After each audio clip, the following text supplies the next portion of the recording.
ಪ್ರಭು ಯೇಸುವಿನಲ್ಲಿ ಅನುಗ್ರಹಿತರಾದ ಪ್ರಿಯರೇ, daily blessing ಅಲ್ಲಿ ದೇವರ ವಾಕ್ಯವನ್ನು ನಾವು ಆಲಿಸುತ್ತಿದ್ದೇವೆ.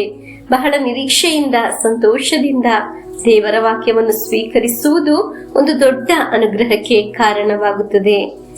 ಅನೇಕ ವ್ಯಕ್ತಿಗಳು ದೇವರ ವಾಕ್ಯವನ್ನು ಶೇರ್ ಮಾಡುತ್ತಿದ್ದಾರೆ. ವಾಕ್ಯ ಆಲಿಸುವ ಒಬ್ಬೊಬ್ಬರಿಗೂ ದೇವರು ಸ್ಪರ್ಶಿಸಿದ ಅನುಭವ ಉಂಟಾಗಲಿ. ಆಮೀನ್. ಒಂದು ಸಾಕ್ಷಿಯು, ಸೌಖ್ಯವು ಈ ವಾಕ್ಯ ಆಲಿಸುವವರಿಗೆ ಹೇಳಲು ಸಾಧ್ಯವಾಗಲಿ. ದೇವರ ವಾಕ್ಯ ನಮ್ಮೆಲ್ಲರನ್ನು ಬಲಪಡಿಸುತ್ತದೆ, ಸಾಂತ್ವನ ನೀಡುತ್ತದೆ. ಆಮೇನ್. ಇಂದು ನಿರೀಕ್ಷೆಯಿಂದ ಆಗಿರೋಣ. ವಾಕ್ಯ ಆಲಿಸುವ ಒಬ್ಬೊಬ್ಬರ ಪ್ರಾರ್ಥನೆಯನ್ನು, ಅವರ ನಿಯೋಗವನ್ನು ದೇವರಿಗೆ ಸಮರ್ಪಿಸಿ ದೇವರ ವಾಕ್ಯವನ್ನು ಇಂದು ಆಲಿಸೋಣ. ಕೀರ್ತನೆಗಳು 40ನೇ ಅಧ್ಯಾಯ 1 ಮತ್ತು 2ನೇ ವಾಕ್ಯವನ್ನು ಆಲಿಸೋಣ. ಕಾದಿದ್ದೆನು, ಪ್ರಭುವಿಗಾಗಿ ಕಾದಿದ್ದೆನು, ಕೊನೆಗಾತ ನನ್ನತ್ತ ಬಾಗಿ ಕಿವಿಗೊಟ್ಟನು. ಮೇಲೆತ್ತಿದನು ವಿನಾಶದ ಕೆಸರಿನಿಂದ, ಕರಾಳ ಕೂಪದಿಂದ ಗೋರ್ಕಲ್ಲ ಮೇಲಿರಿಸಿ ಹೆಜ್ಜೆ ಇಡಿಸಿದನು ಅತಿ ಧೈರ್ಯದಿಂದ. ಪ್ರಿಯರೇ, ವಾಕ್ಯವನ್ನು ಸ್ವೀಕರಿಸಲು ಕಾದಿರುವವರು ನಾವಾಗಿದ್ದೇವೆ. ಪ್ರಿಯರೇ, ನಮ್ಮ ಪ್ರಾರ್ಥನೆಯನ್ನು ದೇವರು ಕಿವಿಗೊಟ್ಟು ಆಲಿಸುತ್ತಾರೆ. ಈ ವಾಕ್ಯ ಆಲಿಸುವ ಅನೇಕರು ವಿಕಾರವಾದ ವಿನಾಶದ ಕೆಸರಿನ ರೀತಿ ಸಮಸ್ಯೆಗಳು, ರೋಗಗಳು, ಸಾಲಗಳ ಬಾಧೆಯಲ್ಲಿ ಇರಬಹುದು.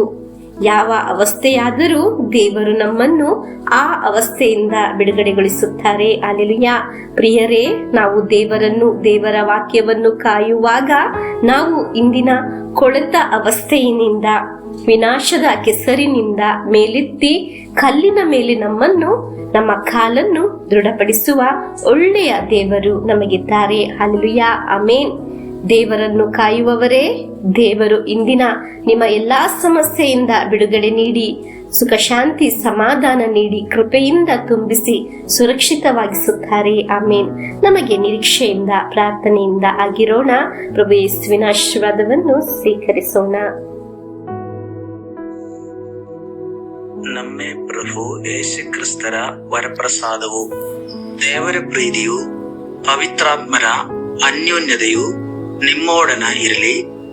ರೋಗದಿಂದ, ಅಪಘಾತದಿಂದ, ವಂಚನೆಯಿಂದ, ನಿರಾಶೆಯಿಂದ ಸ್ವರ್ಗದ ದೇವರು ನಿಮ್ಮನ್ನು ಅದ್ಭುತವಾಗಿ ಸಂರಕ್ಷಿಸಲಿ. ದೀರ್ಘಾಯುಸ್ಸು, ಆರೋಗ್ಯ, ಸಮಾಧಾನ, ಸಂತೋಷ ಉಂಟಾಗಲಿ. ಪಿತನ, ಸುತನ, ಪವಿತ್ರಾತ್ಮರ ನಾಮದಲ್ಲಿ ಆಮೇನ್.